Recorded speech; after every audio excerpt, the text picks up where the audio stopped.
நாம் தமிழர் கட்சி ஆட்சிக்கு வந்தால் ஜாதி மத வேறுபாடுகளை களைந்து தாய்மொழியை முன்னிறுத்தி தமிழகம் என்ற மதத்தினை அரசு ஆணையாக வெளியிடும் என சீமான் தெரிவித்துள்ளார்.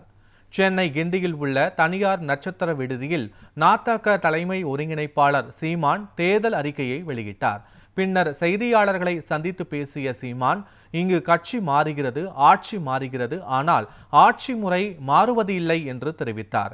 2026 சட்டமன்ற தேர்தலில் 234 தொகுதிகளில் நாதக தனித்து நிற்கிறது என கூறினார். மேலும் மாட்டு கழிவில் இருந்து மீத்தேன், ஈத்தேன் தயாரித்து கொடுப்பேன் என்று தெரிவித்த அவர், எந்த போர் நடந்தாலும் இயற்கை எரிவாயுவுக்கு தட்டுப்பாடு வராது என்று கூறினார். நீ சாதி பார்த்து பழக மாட்டோம், சாதி பார்க்குறவனோடு பழகவே மாட்டோம்ங்கிறத நம்ம கோட்பாடு.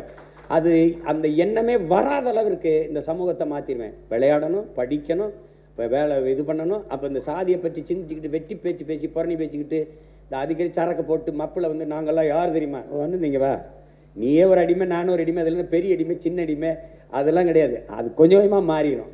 அது முன்னாடி நிற்கிறவன் பொறுப்பு. இப்போ நான் இருந்தேன்னு வச்சுக்கிறேங்க, இப்போ திருப்பரங்குன்றத்தில் என்ன விளக்கேற்றணும், அங்கே கந்திரி ஆக்கணும், சரி நீங்கள் ஆக்குங்க கூட வரேன், நீங்கள் விளக்கேற்றணும் வாங்க கூட வரேன். அவரவர் வழிபாடு அவரவருக்கு. உன் மதம் சிறந்தது வழிபாடு, என் மதம் சிறந்தது வழிவிடு. சண்டை இருக்கக்கூடாது, ஒன்றா இருக்கணும், சரியா? வேற என்ன?